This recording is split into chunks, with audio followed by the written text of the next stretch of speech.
Welcome to this episode of Pioneering Perspectives, the Facebook Live series amplifying diverse global innovative perspectives. We have our guest here today, David Yarde. Welcome, David. Howdy. Howdy. So while we wait for a few people, I'm going to go into my phone real quick and change the settings.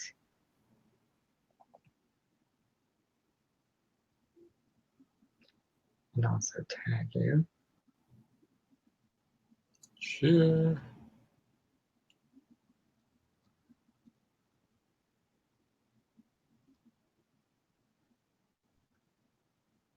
There we go. Saved. Now I can even share it in my group.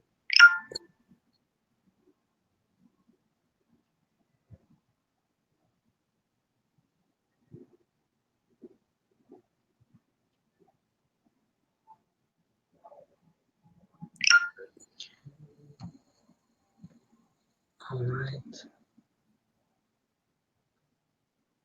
All right. I think somebody wanted to be informed of this one way, so I'm going to message this to her.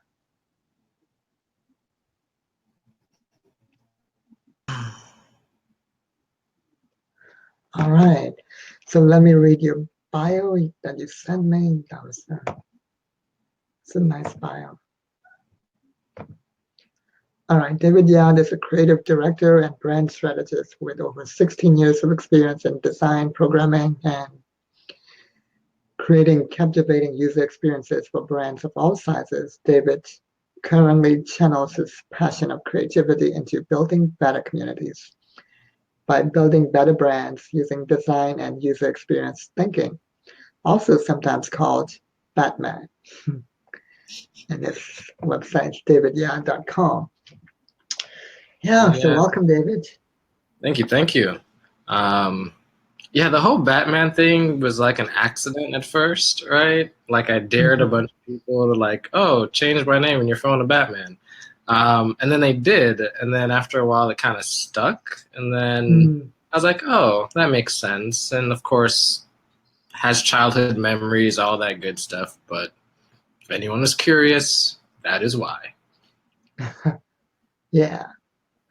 Yeah. So how did you come about, like before we even talk about this topic title, how did you like come about this? Like what was your journey that got you here? So I started out as a graphic designer, and I think the entrepreneurial side started much younger.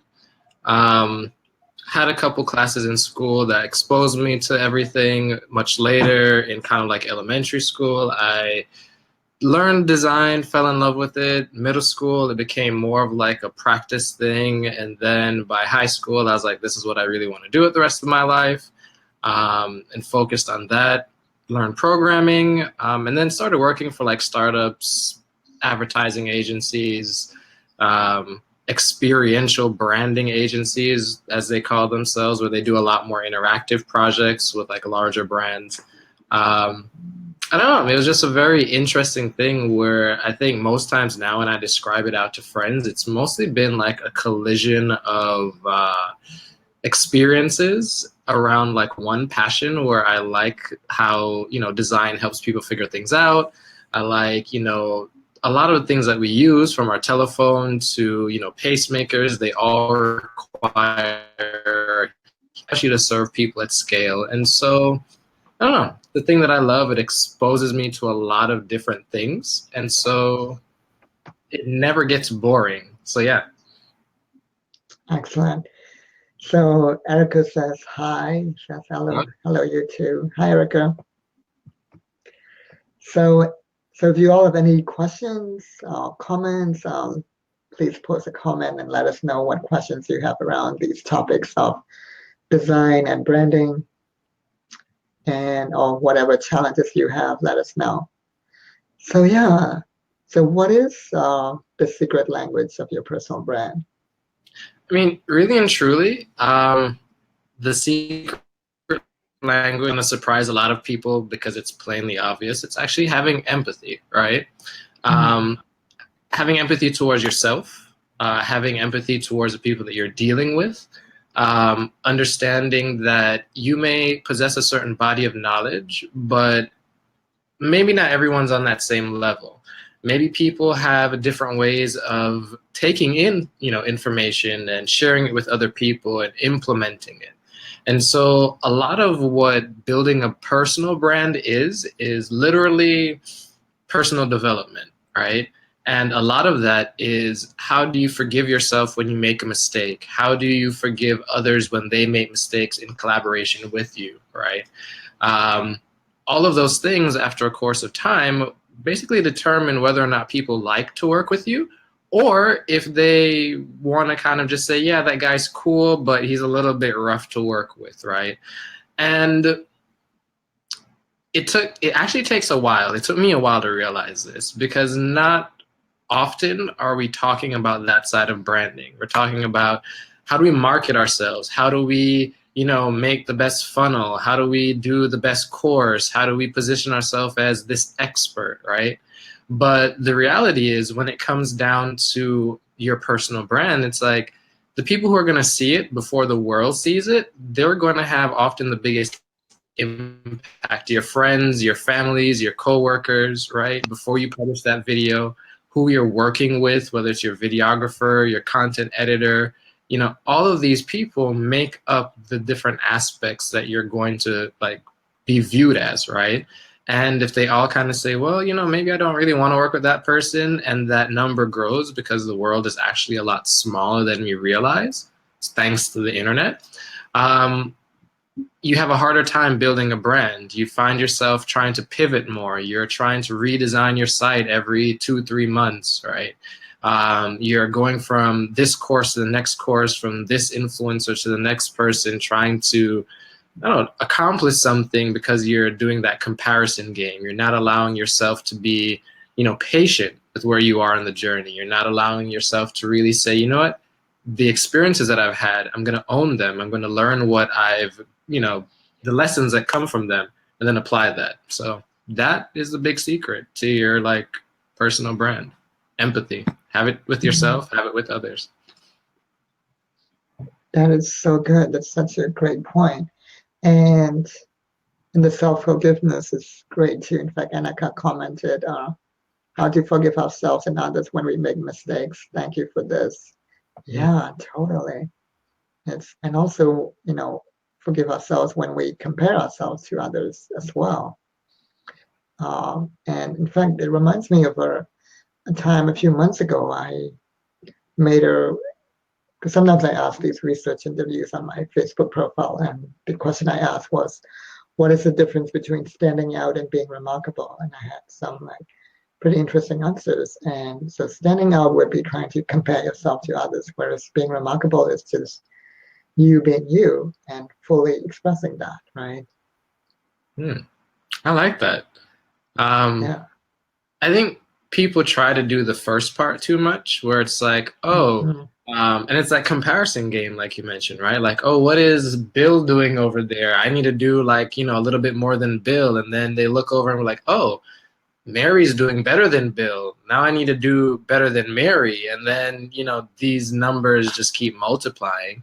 And now you're trying to outdo everybody, and you forget why you're doing things in the first place.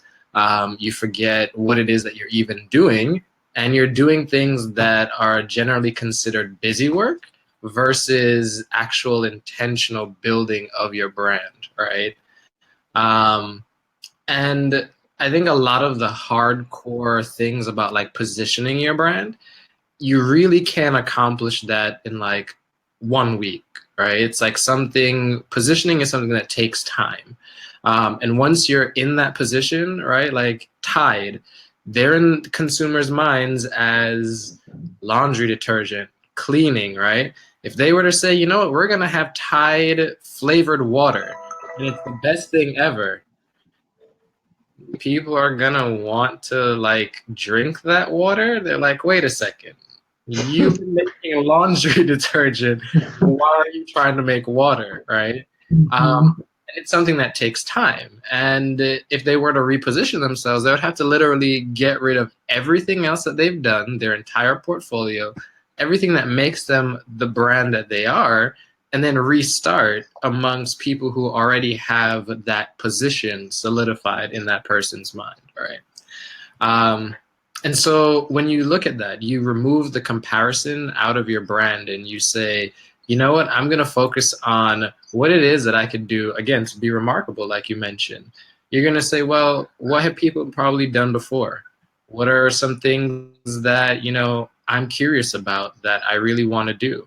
What crossovers can I incorporate to remix this a little bit and make it even better, right? You begin to ask those questions. And especially if you're checking in with your why each and every day and saying, why am I doing this? Why do I want people to show up?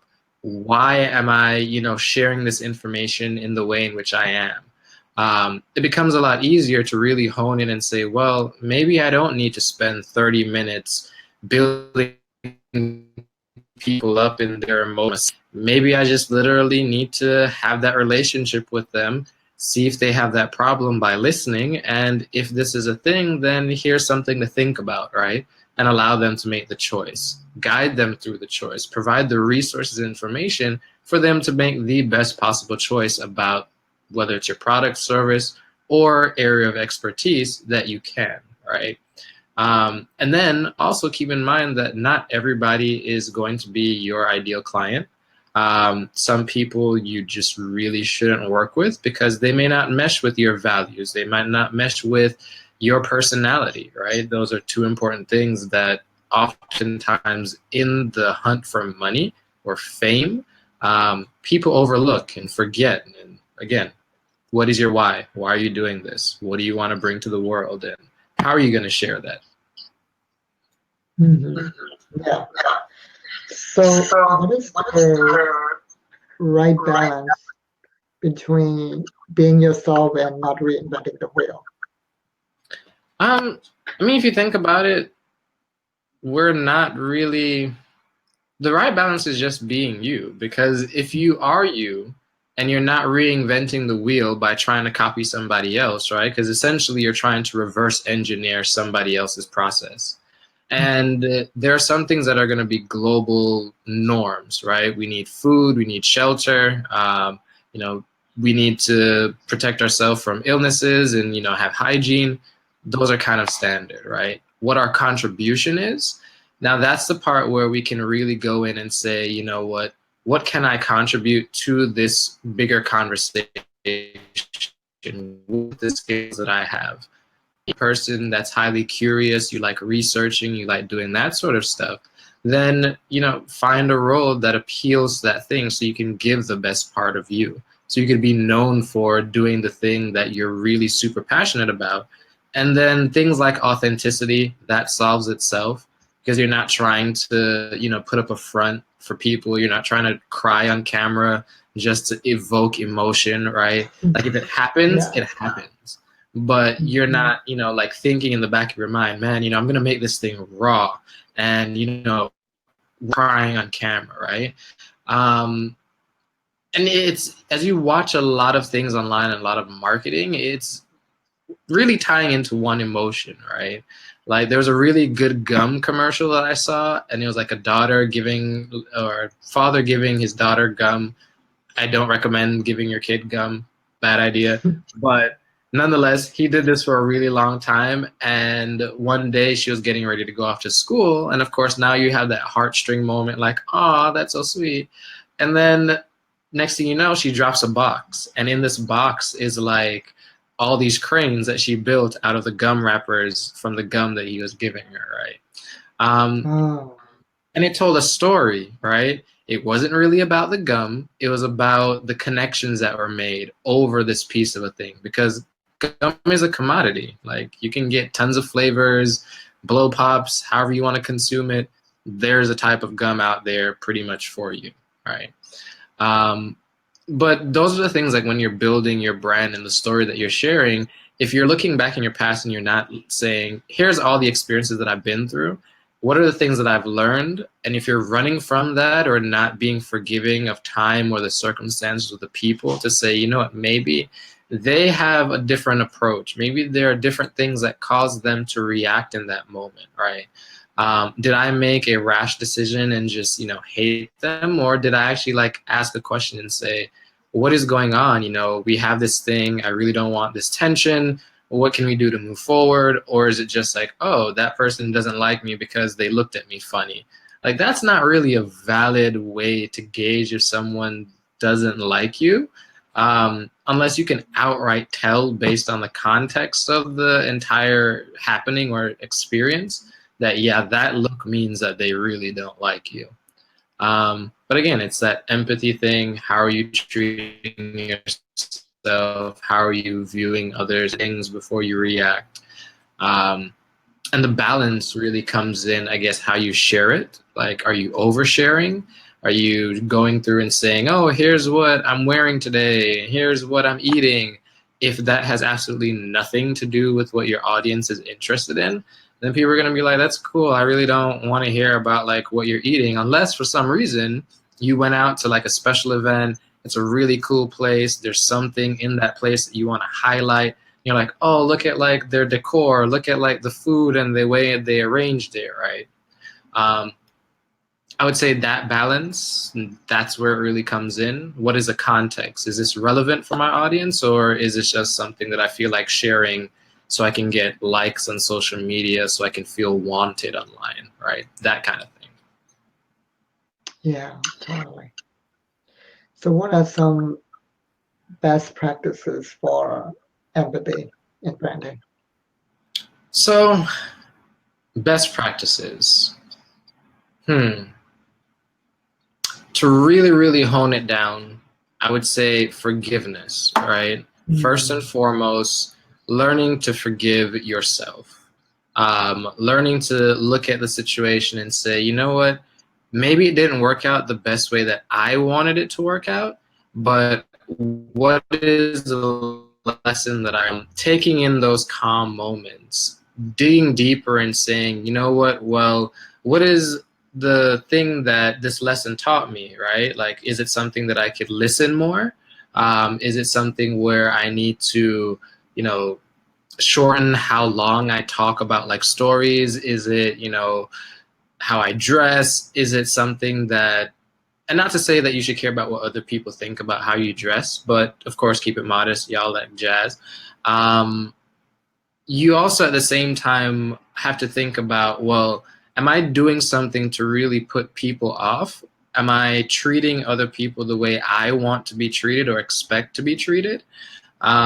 Because then you'll look and you'll say, like the golden rule, it's like a basic fundamental fact. Well, if I'm treating people the way I want to be treated, then chances are they're going to be okay and happy, right?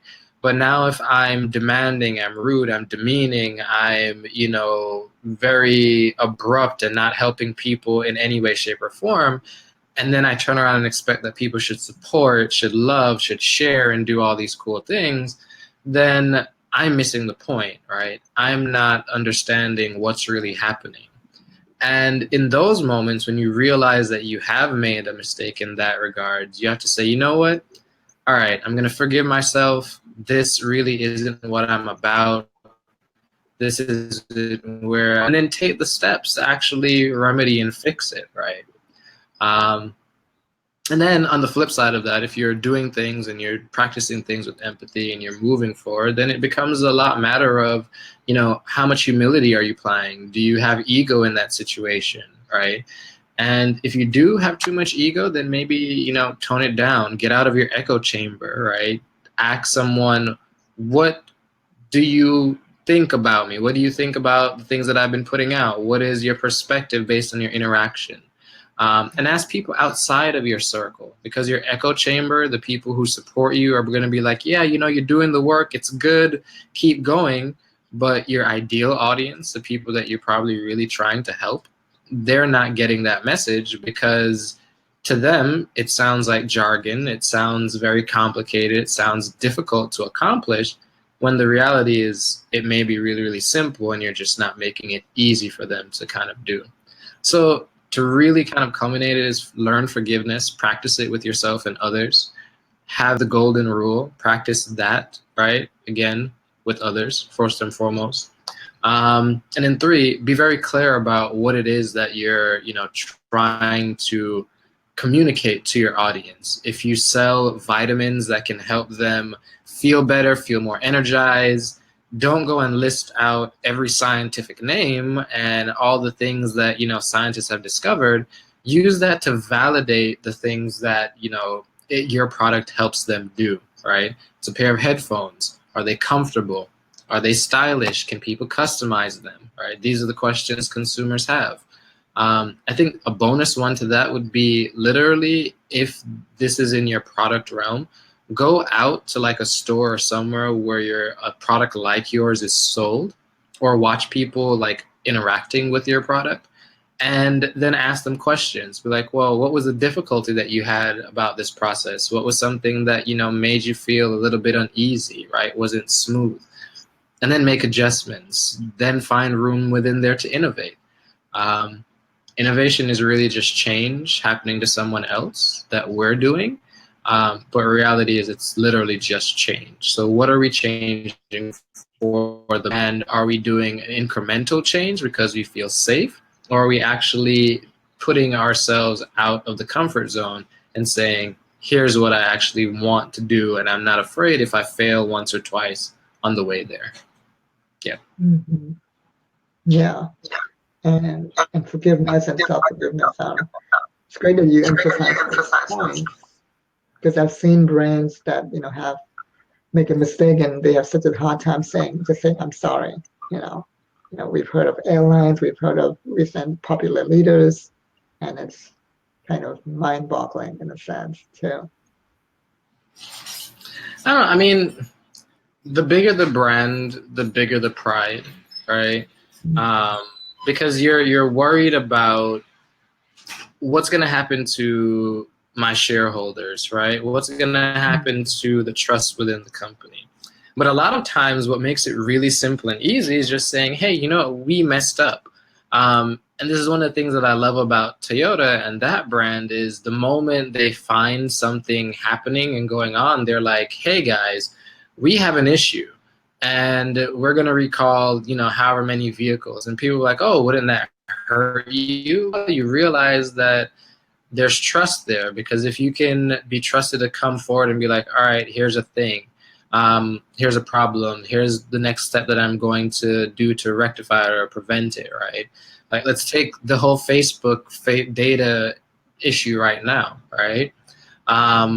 In the early days, Zuckerberg he was hiding out, right? He was like, I can barely do, a CNN or whatever TV show interview. I can't stand up in front of Congress, right? And he may have the best of intentions with his brand and everything and building it that way, and it's amassed to being something far more than he ever imagined it probably would be, or maybe he did, and now that reality is setting in. The next thing is like, all right, I'll go talk to Congress. But then you realize that people that he brought in, right, people that were on the different places in your bus, right, they had different practices. They were doing different things that may have gone against that ethos that he personally carried for himself. And so a good leader, regardless if things are going wrong, you take that blame. If things are going right, your team gets that shine. And it makes it a lot easier because people know that you have their back. They know, if there's a win happening, that you're paying attention, seeing the things going, that who's involved, you're supporting them, helping them. And it becomes a lot easier to manage, I guess, if you just cut to the chase from the beginning and just kind of align and see where things are going. Yeah, great point. And great point about the blame and the shine. It's so true. If it's a good thing, you give it credit to your team. If it's the blame, you take the blame. That is such a great point. Like, and it even reminds me of the Elizabeth Gilbert TED talk when she talked about how, according to the ancient Greeks, a genius wasn't a person, but this genie, right, that was giving inspiration to the person. So If they fucked up, then it's the fault of the genie. But if they were great too, then the credit still goes to the genie. So the ego is never like going into these pendulum swings of, Mm. of being too much all the time. Hard because there'll be times where you'll have success after success after success, and you'll just kind of get wrapped up like, oh, life is just great, nothing bad's happening, right? But then you don't realize that someone on that same timeline, that same moment in time, may have had just the worst minute of their life. And Mm, you're approaching them and you're like, oh, yeah, I did all this stuff, and they've been like, oh, but I just put in all this work and you didn't acknowledge that win. And then they mm, feel a little bit discouraged and they may not want to give their best the next time. And then you keep doing it, and over a course of time, especially if you're leading a team of people, they're now demotivated. They're doing things just for the sake of survival. They're not cohesive.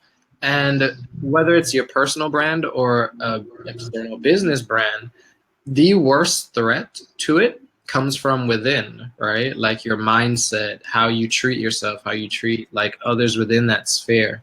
And then it echoes out, like how you talk to your managers, how do you acknowledge, staff, how do you uplift and support and give them the tools that they need versus just kind of being like, oh, you failed. You need to be better. Well, if you're the leader, then that means that you should have given me some sort of directive on why it is that I failed if, there was none given to begin with, that kind of a thing. hmm Yeah, yeah, exactly. Yeah. And also as a leader, really holding the both end of your team of like, you've done enough and we haven't done enough, like having both end perspectives of that. And and I think that if you've taken a side in that paradox, the team can tell. So I think that's important too. Hmm. I don't know. It's fun though, and it's really magical when a Hmm team is working together. There was a client that we did kind of like an internal alignment like session with, and it was really cool because even though they were split up across three different time zones, there was really maybe only two people that did the same thing in that company. They all were cohesive about what the brand was about. They knew where each role played in where they wanted to go or where they wanted to take the brand in that respect, right? And I was just kind of sitting there and I was like, man, you guys are like really cool. Like we were doing some of the like mission, revising their mission statement, revising like their vision and stuff like that. And we came up with like a couple names for books as well, products that they can use to engage with their clients. And there was about like a month afterwards, they sent out like a message and was like, hey, thank you because we're still energized about this, number one. Number two, we've been able to like make progress. Sign up for this, you're going to miss out. Um, it's that fire hose. It's just kind of like getting slapped constantly Yeah, with all one this shiny object after information. another. And then you never get anything done, and you're looking at your brand like, oh, I've been really struggling to build this brand, and I don't know what else to do. And then you look for shortcuts, and then you try to find shortcuts, and you go deeper into this hole, and next thing you know, you probably out $20,000, $30,000 that if you had done it the right way, that would have been a great boost of capital and investment into your brand to really launch it to the heights that you wanted it to be. So yeah, a lot of times it just comes back to that listening, asking the right questions, empathy, forgiving, all that good stuff. Um, I don't know. I really wish I could say it's a lot more complicated than that. Yeah. And Annika commented here with her earlier response. Ooh. The right balance is being you. I love this. Yeah, I love that Yeah. too. So it's like I, when you're being you, you would know like when to get a mentor instead of doing it yourself, when to use a formula or framework, when to invent your own framework, your own funnel. And all of these things come from self connection, right? Knowing you, knowing yourself. And you touched on something there, right? Like most people don't know themselves, and Mhm. they do things in search of, is this information going to make me feel whole, right? And Mhm. they then confuse being happy. And so they're pursuing all this different information. They feel like it's going to be the magic bullet. It's going to be the thing that's going to take them to where they want to be, trying to plug this space that's inside, right? And next thing they realize, they're not sure of anything because they're not sure of who they even are. And so you'll have like these weird life excursions. I'm going to find myself. And then most people travel all the way around the world just to come back home and realize like who they were, right? But that's necessary because experience allows us to find the different things about ourselves, how we relate to the world on a much larger scale. And if you only operate on one block of life, then you'll only have the experiences of that one block of life, essentially. So, but yeah, knowing yourself is key. If you don't, then it's easy to get misled. Very, very Mhm. easy to get misled. Yeah. So you have a branding agency basically, right? That's your company. Yes. Okay. And so do you help with the knowing yourself aspect, or do you help more with the empathy aspect with the client or their clients, your client's client, I guess? So, in a weird way, it started as like just addressing what were the visual communication or technology like needs of a brand. And then after a while, we realized that when we did that, you know, you have your onboarding questionnaire and that thing, it would invoke different questions or thoughts for a lot of our clients. Oftentimes they'd be like, oh, I don't know what to do next. And so we realized that it came down to who they were. What were they really passionate about? Why were they really starting this business, or why were they trying to do this thing in the business? How much of their time was being working in versus on the task that would advance. Um, and it became a very interesting like push and pull. Some clients were like, oh, I just want to do this one thing.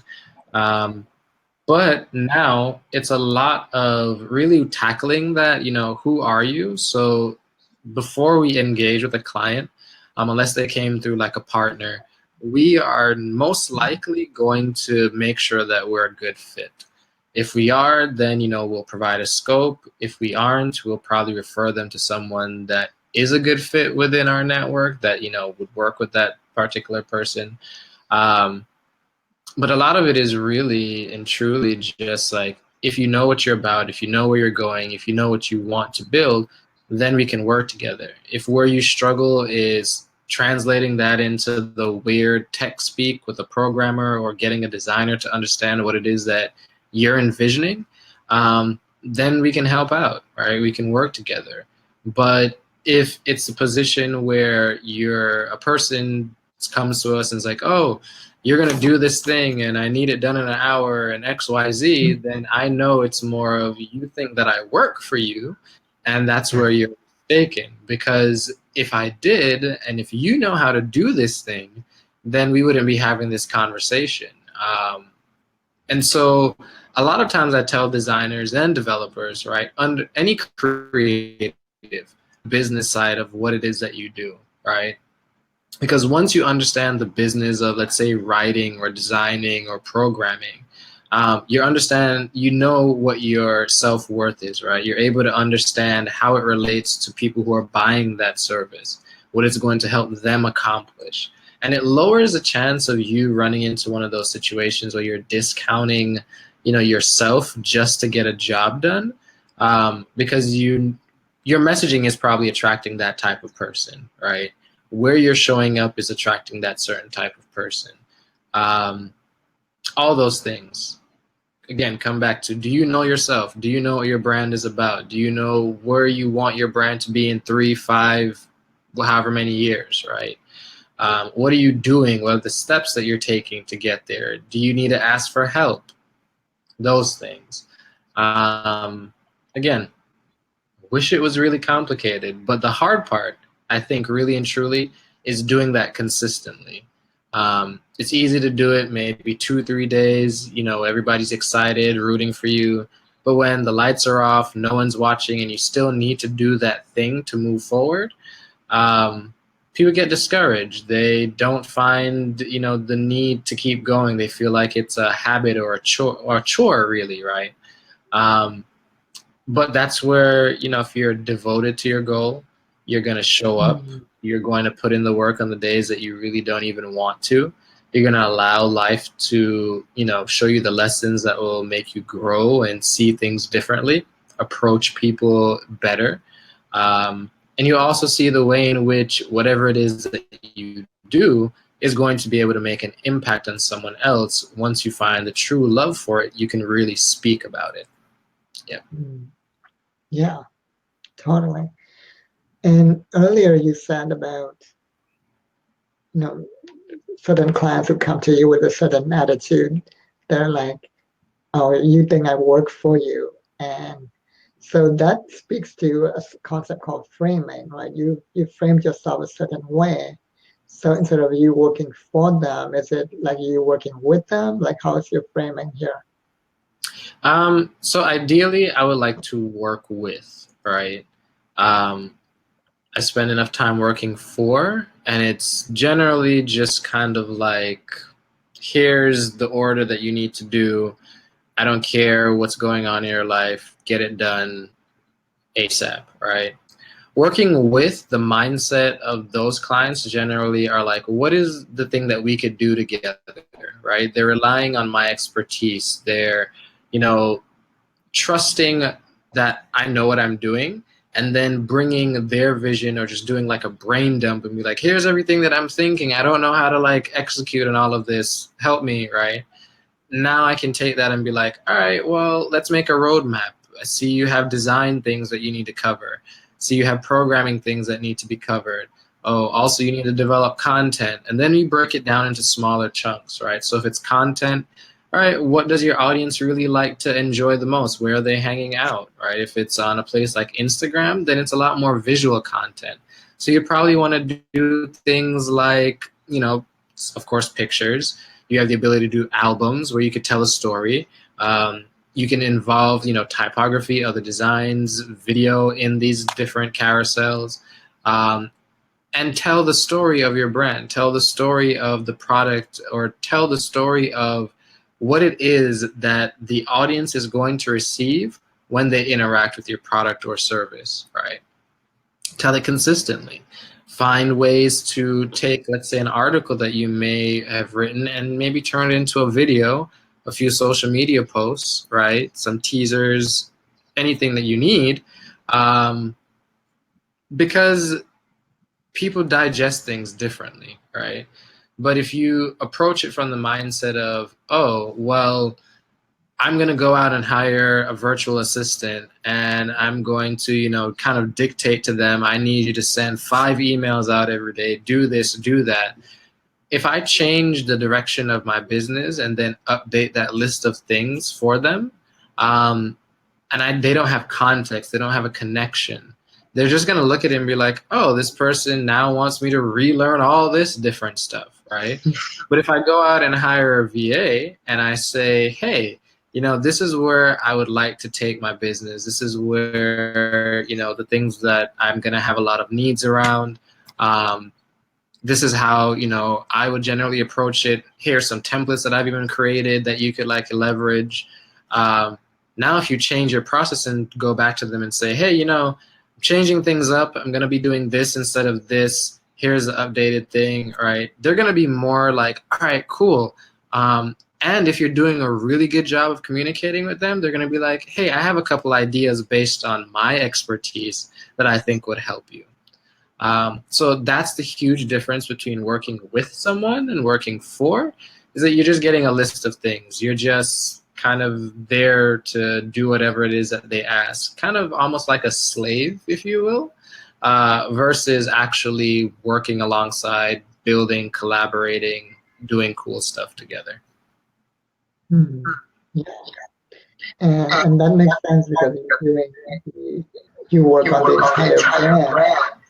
So from like, because I've hired designers like just for design. Like I had somebody turn my work on the four types of anger into an infographic, into an illustration, and then most recently my work on this. I listed the seven types of unrecognized labor that needs to be recognized, like emotional, intellectual, mental, etc. labor, and I had that illustrated as well. And a lot of these designers are on Simbi, which is a digital time bank and are like a trading site as well.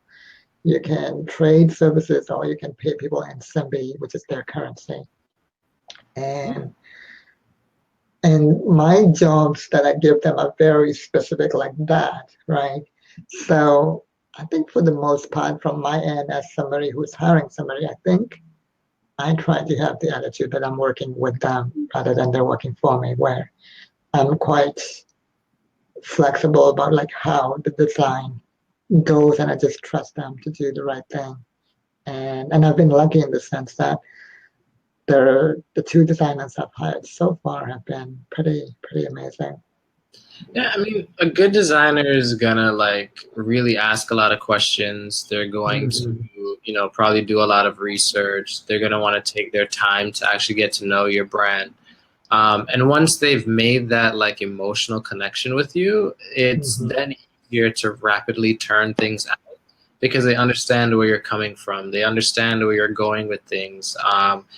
And they may be really excited to help with their skill set to help get you there. Mhm. Um, and I mean, it really comes down in your communication to a lot of people. Like, how much work do you expect them to do to figure out things for you? Are you really giving them all they need, like the right tools and resources to work with? Are you, really giving constructive feedback versus saying, oh, I don't like this, right? Or that color is ugly, or this is too much, or I don't, whatever. Like, what is it exactly that, is wrong with this situation? Um, and oftentimes, like when you break it down like that, people say, oh, well, I feel like the header has too much space and, it's making this color really, really like overwhelming as soon as you land on the site. And now you can say, okay, cool, let's shrink the header and let's maybe find a different color that'll be more pleasing to the eye that works within your brand and the message that you're trying to come out with or share with the world. Mhm. Easier, everybody wins, no one dies, you Mhm. know, things get done. So That's such a great point. Yeah, it's I've been yeah, when usually I just have them send an initial design and then I say, oh, can you make their font bigger on here? Can you add this? Or can you make the picture bigger? So I do give very specific feedback. So that's a great point to do that too. And think that's a skill in itself to be able to delegate, but also be very specific in your delegation.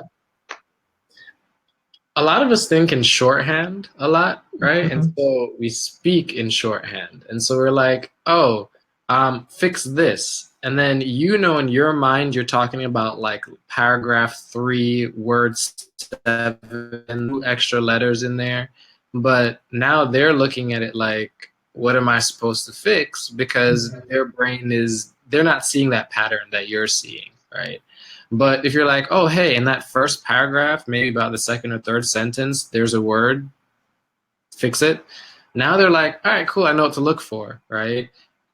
They can fix it. They can probably take some initiative and say, oh, you know what? This sentence actually doesn't make sense now that I look at it. And you catch an even bigger error, right?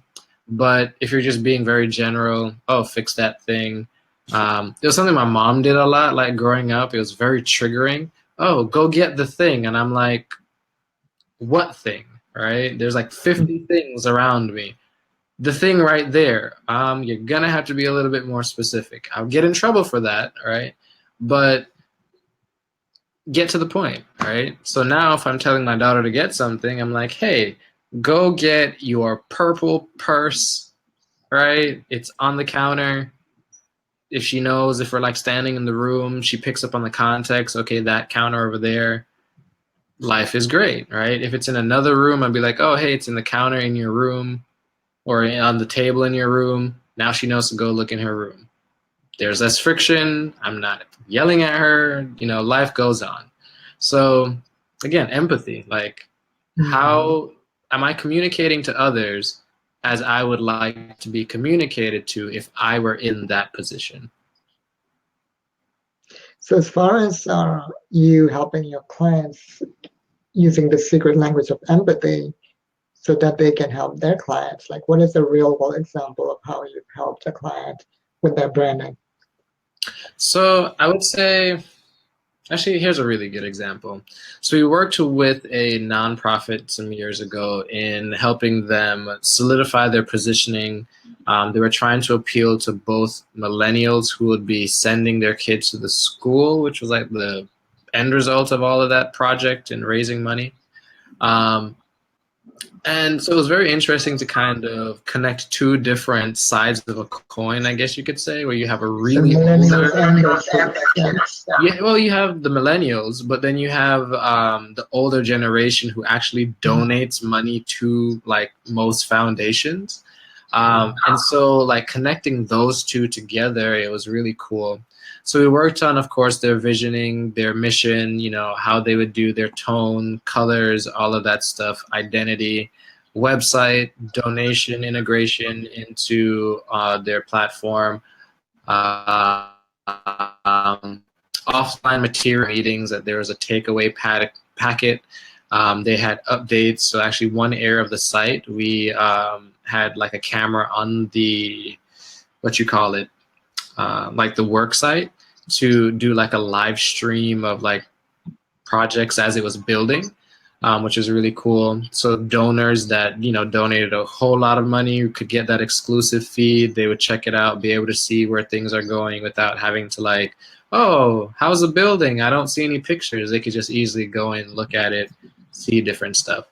Um, we made it also very fun and interactive. So raising money, once we like the blueprints were in, work with the architect to kind of say, well, what are the things within that room that you can kind of like brand or do donations towards. So people can name rooms in honor of like a family member, so on and so forth. Um, and so it was really cool to kind of like get that foundational part of like the nonprofit squared away, then go into all the other aspects of the school, branding all of that, taking all the colors, incorporating into the paint scheme, signage, uniforms, everything essentially. And they've been able to add a grade level every year, compete with some of the more larger national brands that have like franchises in the area. To the point, I think last about 4 weeks ago, they had like the wait list was 80 something kids across their 4 grade levels that they have, and getting ready to open up another like portion to the school. And so we provide ongoing support with whether it's onboarding new teachers and so on, making sure they're familiar with the brand and what it's about.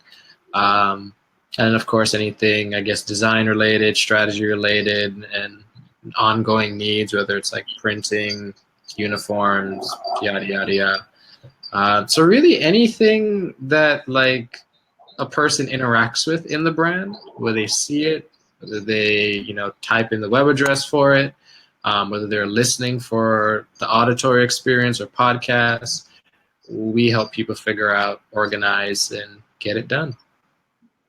Great. So to summarize, it's about forgiveness, self-forgiveness, knowing yourself, knowing your why,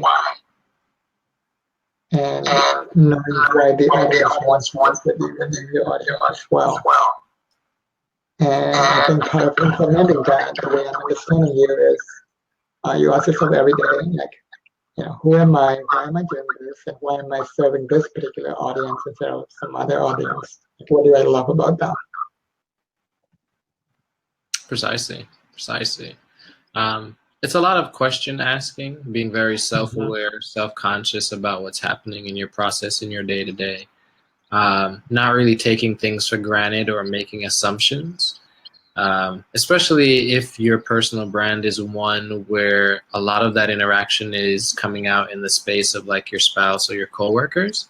Like, you really want to be sure that you're not making an assumption, that you're actually being conscious of what's happening That if you're in a bad mood, are you spreading it to other people? Are you, being upfront and being like, hey, I'm not really in a great mood today, but, if you need this, go ahead and ask via this way, like keep a channel for them to communicate through.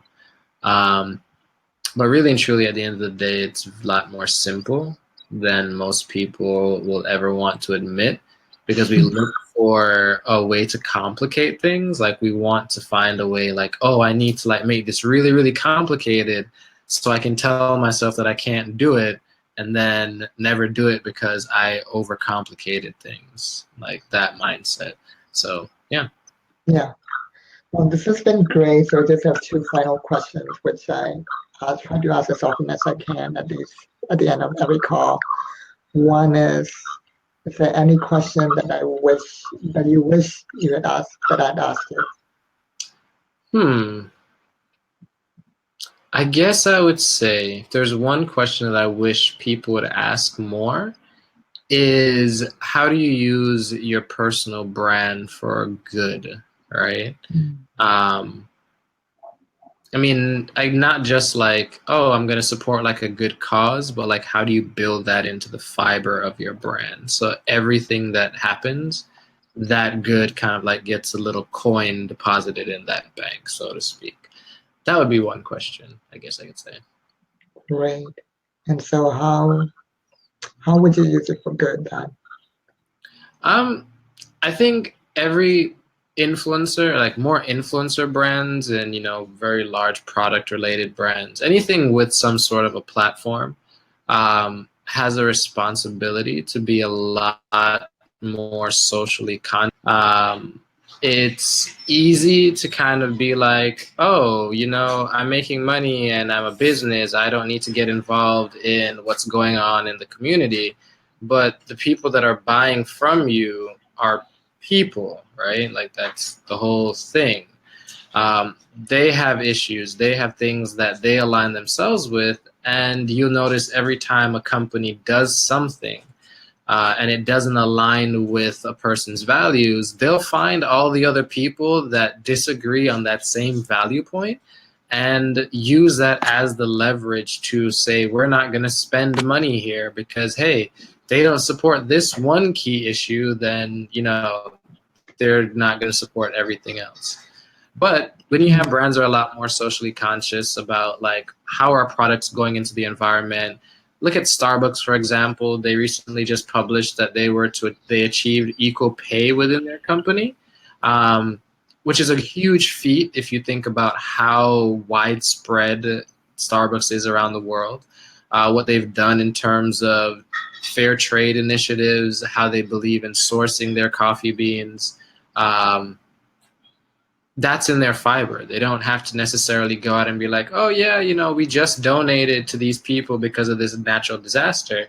That may be a response that they additionally do, but they don't wait till like that one moment to really shove, so to speak. Great. So my final question, and thank you so much for being a guest here and answering all these questions. My final question is my way of giving back to you in a sense. So we have, no, we don't have much real time, but people will be watching the replay. So I have an audience of about 5,000 Facebook friends and followers, and not counting the pages and groups that I have. So you have an opportunity for crowdsourcing wisdom here. So what is a question that you would like the audience to answer here Hmm. for you? I think my favorite question that I like asking is, what does aiming always upward mean to you?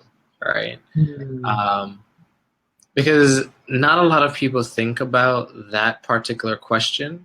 We spend a lot of time looking down at our phones, looking down at the ground, face palming because of life, right?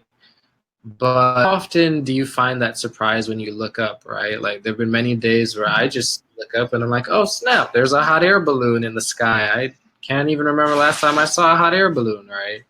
Um, those little things, right? You may see different formation of cloud that triggers a thought, and you're like, oh, that almost looks like a bird. And you're like, oh, remember that one time I saw that really cool bird? And then you like feel pleasant and you're going about your day. Also, it helps your posture, right? So that is what I'm curious about. What does aiming always upward mean to you? Hmm, that's a good question. What does aiming always upward mean to you? Yeah. So thank you so much for being here, David. No problem. It was a really Yeah. great chat. Got me thinking about quite a few things too. Yeah. So do you have an offer, or if somebody wanted to work with you, how would they go about doing that? So, how we generally work, whatever it is, we generally kind of do a discovery call. It's usually about 15, 30 minutes. Um, and we chat to see what it is that you're struggling with, give you a few pointers. If you need our help and ask for like us to provide something in that realm, then yeah, we'll provide a proposal for you. We're rolling out some new things soon, like one-on-one trainings, group brand like strategy sessions, and all that good stuff. Um, we do a lot of speaking, so really and truly, if you just need help with branding, have a question, shoot us a message, shoot me a message, and we'll try and answer. And that's pretty much it. Great. And then your website's davidyard.com, right? Yes. Great. Well, thank you so much for being here, David. Thank you for having me. Yeah, and thanks everyone for watching, for all of your comments, and for all of your questions, and the likes and the hearts. And please also share if you'd like, so that your friends can see it. Everyone, have a great day. Bye, guys.